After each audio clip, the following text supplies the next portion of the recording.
रोहतक में बीते दिन मुख्यमंत्री के कार्यक्रम का विरोध करने वाले किसानों पर हुए लाठीचार्ज करने पर रोष जताते हुए टोहाना, कुलां, कन्हड़ी, समैन, डांगरा में सुबह 9 सेकंड दोपहर के 2 बजे तक रोड जाम किए।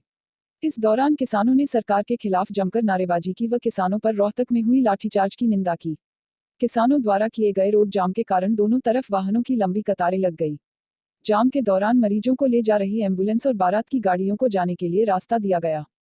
प्रदर्शन कर रहे किसानों ने कहा कि रोहतक में मुख्यमंत्री के कार्यक्रम का विरोध करने के लिए किसान जा रहे थे, जहां पुलिस द्वारा उन पर जबरन लाठीचार्ज किया गया, जिसमें किसानों को चोटें आई है। लाठीचार्ज का विरोध जताते हुए यह जाम लगाया गया है। किसानों पर हुए लाठीचार्ज की निंदा करते हैं। इस मौके पर भारी तादाद में किसान मौजूद थे। कोरोना के बढ़ते मामलों के बीच वैक्सीनेशन करवाने वालों की संख्या बढ़ रही है। शनिवार को टोहाना के आर्य समाज मंदिर में शनिवार को स्वास्थ्य विभाग द्वारा कोरोना टीकाकरण शिविर का आयोजन किया गया। शिविर में 69 लोगों को कोरोना वैक्सीन लगाई गई। एसएमओ डॉक्टर हरविंद्र सागू के निर्देशन में शिविर का शुभारंभ नोडल अधिकारी डॉक्टर कुणाल वर्मा ने किया।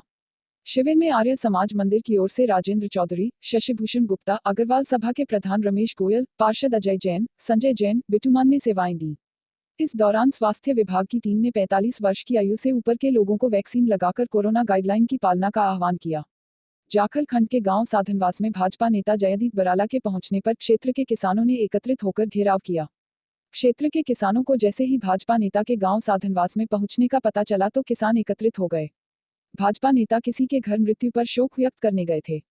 किसान काले झंडे लेकर एकत्रित होकर गांव साधनवास पहुंच गए। किसान संघर्ष समिति हरियाणा ब्लॉक जाखल के किसान व अन्य किसानों ने मिलकर जिस व्यक्ति के घर शोक व्यक्त करने पहुंचे थे उस घर को लगने वाली गली को घेर लिया। सरकार व बीजेपी नेता के खिलाफ जमकर नारेबाजी की।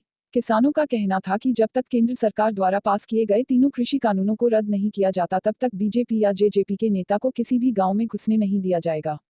अगर कोई नेता किसी भी गांव में घुसता है उसका जमकर विरोध किया जाएगा व अपनी जान माल का खुद जिम्मेवार होगा। जैसे ही इस बात की सूचना प्रशासन को लगी तो जाखल पुलिस बल भी मौके पर पहुंच गई। उन्होंने किसानों को बहुत समझाया परंतु किसान मानने को तैयार नहीं हो रहे। बीजेपी नेता किसी के घर में बंदी होकर रह गया व पुलिस प्रशासन बाहर खड़ा किसानों के जाने का इंतजार कर रहा है। बताया गया कि देर सायं किसी तरह भाजपा नेता अपने घर पहुंचे। इस मौके पर किसान संघर्ष समिति हरियाणा ब्लॉक जाखल के सदस्य व क्षेत्र के सैकड़ों की संख्या में किसान मौजूद थे। प्रदेश में कानून व्यवस्था दिवाला पिट चुका है। प्रदेश में कानून व्यवस्था नाम की कोई चीज नहीं है। टोहाना के साथ साथ पूरे प्रदेश में हर रोज अपराधियों द्वारा व्यापारी व आम जनता के साथ लूटपाट, फिरौती, हत्या, अपहरण, चोरी आदि की वारदातें हो रही है। यह बात हरियाणा प्रदेश व्यापार मंडल के प्रांतीय अध्यक्ष व अखिल भारतीय व्यापार मंडल के मुख्य महासचिव बजरंग गर्ग ने एक पत्रकार वार्ता में दौरान कही। उन्होंने कहा कि पुलिस प्रशासन अपराध को रोकने की बजाय मौके वारदात पर कागज कार्रवाई करने के लिए पहुंच जाती है। उन्होंने कहा कि आज देश का व्यापारी, उद्योगपति व आम जनता अपनी जान माल की सुरक्षा के लिए पूरी तरह से भयभीत है, जबकि प्रदेश का व्यापारी व जनता सरकार को हर प्रकार का टैक्स देकर सरकार का सहयोग कर रहा है। इतना ही नहीं, प्रदेश की जनता की जान माल की सुरक्षा करने की जिम्मेदारी सरकार की है। सरकार जनता की जान माल की सुरक्षा करने में विफल सिद्ध हुई है, जबकि हर अपराधियों का पूरा बायोडेटा स्थानीय पुलिस थाने में मौजूद है।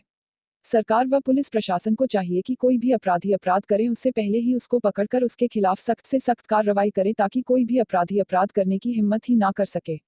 इस मौके पर चुडिया राम गोयल, रमेश गोयल, राजेंद्र ठकराल, ओंकार गर्ग, रमेश गर्ग, राजीव जैन, प्रदीप पाहवा, कन्हैया लाल अरोड़ा, शुभकरण जैन, पवन गिरधर, पोला सिंगला, रमेश मेहता, प्रवीण गोयल, दीपक जैन, रमन मडिया, पवन वधवा, सुशील सिंगला, दीपक अरोड़ा, अशोक मेहता, सुशील जैन, सुभाष गोयल, राम कुमार सैनी, अजय कुमार आदि प्रतिनिधि भारी संख्या मौजूद थे। ऑटिज्म यानी स्वलीनता, दिमागी बीमारी जो ग्रस्त व्यक्ति को बोलने, चलने, खेलने और विचारों की अभिव्यक्ति करने में असमर्थ बनाती है। इस बीमारी का कारण गर्भावस्था के दौरान ब्रेन सेल का निर्माण न होना है। भारत देश में इस रोग से करीब 1.70 करोड़ लोग ग्रस्त है। इन्हें दया नहीं, हमारे सहयोग की आवश्यकता है। यह बात संगम दिव्यांग बाल केंद्र में निस्वार्थ सेवाएं दे रही स्पेशल एजुकेटर नेहा वर्मा ने कही। उन्होंने बाल केंद्र के स्टाफ व अभिभावकों का आह्वान किया कि एक टीचर व अभिभावक होने के कारण हमारी जिम्मेदारी औरों से अधिक है, इसलिए इनके लिए बेहतर संसार बनाएं और इनके जीवन को आसान बनाने में अतिरिक्त कार्य करें।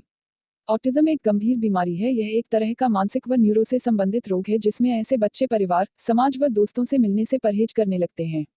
वे ठीक से बोल भी नहीं पाते। इस बीमारी के लक्षण बचपन से ही नजर आने लगते हैं।